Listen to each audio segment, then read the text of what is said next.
மாண்புமிகு பேரவைத் தலைவர் அவர்களே, எனது தொகுதியில் உள்ள முருகப்பெருமானின் 4ஆம் படை வீடான சுவாமிமலை கோயிலுக்கு மின்தூக்கி வசதி செய்யப்பட வேண்டும் என்ற ஒரு கோரிக்கையை இந்த பேரவையிலே வைத்திருந்தேன். நீண்ட காலமாக நிறைவேற்றப்படாத அந்த கோரிக்கை நமது திராவிட மாடல் ஆட்சியில் கடந்த 17ஆம் தேதி மாண்புமிகு முதலமைச்சர் அவர்கள் அந்த மின்தூக்கிக்கான அடிக்கலை நாட்டியிருக்கிறார்கள்.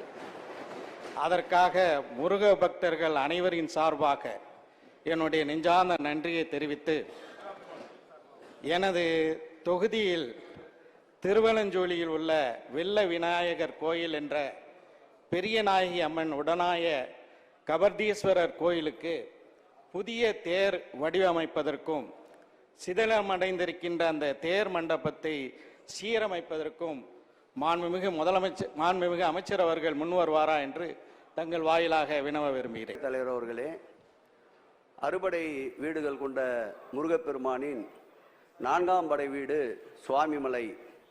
இந்த சுவாமிமலையை பற்றி அவர் குறிப்பிட்டதால் மாண்புமிகு தமிழக முதல்வர் ஆட்சியில் அறுபடை வீட்டிற்கு அவர் சேர்த்திருக்கின்ற பெருமையை ஒரே நிமிடத்தில் சொல்லி முடிக்க வேண்டும் என்று ஆசைப்படுகின்றேன். திருச்செந்தூர் திருக்கோயிலே 300 கோடி ரூபாய் அளவிற்கு திருப்பணிகளை மேற்கொண்ட அரசு மாண்புமிகு தமிழக முதல்வருடைய அரசு. பழனியிலே 2010ஆம் ஆண்டு வாழும் தலைவர் கலைஞர் அவர்களுடைய ஆட்சி காலத்தில் 58 ஏக்கர் நிலப்பரப்பு 50 கோடி செலவிலே கையகப்படுத்துவதற்கு பிறப்பிக்கப்பட்ட ஆணை செயல் வடிவம் தந்த ஆட்சி மாண்புமிகு தமிழக முதல்வருடைய ஆட்சி. இதுவும் முருகப்பெருமானுடைய அறுபடை வீடுகளில் ஒன்று.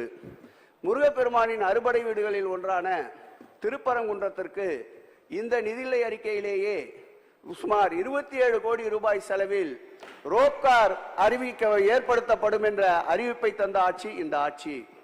இதோடு மட்டுமல்ல, அறுபடை வீடுகளுக்கு ஒன்றாக சுவாமி தரிசனம் செய்வதற்கு வயது முதிர்ந்த பக்தர்கள் இயக்கத்தை அறிந்து மாண்புமிகு தமிழக முதலமைச்சர் அவர்கள் இந்து சமய அறநிலையத்துறை வரலாற்றில் ஒரு புரட்சியாக இந்த அறுபடை வீடுகளுக்கு ஆண்டிற்கு 1000 பேர்களை 60 வயது கடந்தவர்கள் 70 வயதிற்குள்ளானவர்களை அழைத்து செல்ல வேண்டும் என்று உத்தரவிட்டு அதற்குண்டான நிதியையும் அரசின் சார்பிலேயே 1,58,00,000 ரூபாயை நிதியாக வழங்கி 1000 முருக பக்தர்கள் 200 பேர் முதல் கட்டமாக அந்த ஆன்மீக சுற்றுலா பயணத்தை முடித்திருக்கின்றார்.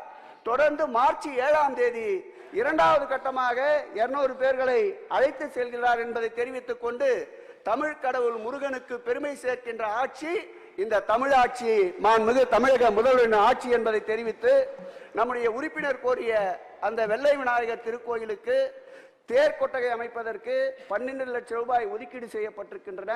தேர் முழுமையாக புனரமைக்கப்பட்டு இந்த ஆண்டு இறுதிக்குள் வீதி உலா வரும் என்பதை மாண்புமிகு பேரவைத் தலைவர் வாயிலாக உறுப்பினருக்கு தெரிவித்துக் கொள்கிறேன். பாதகம் செய்பவரை கண்டால் நாம் பயங்கொள்ளலாகாது பாப்பா, மோதி மிதித்து விடு பாப்பா, அவர் முகத்தில் உமிழ்ந்து விடு பாப்பா.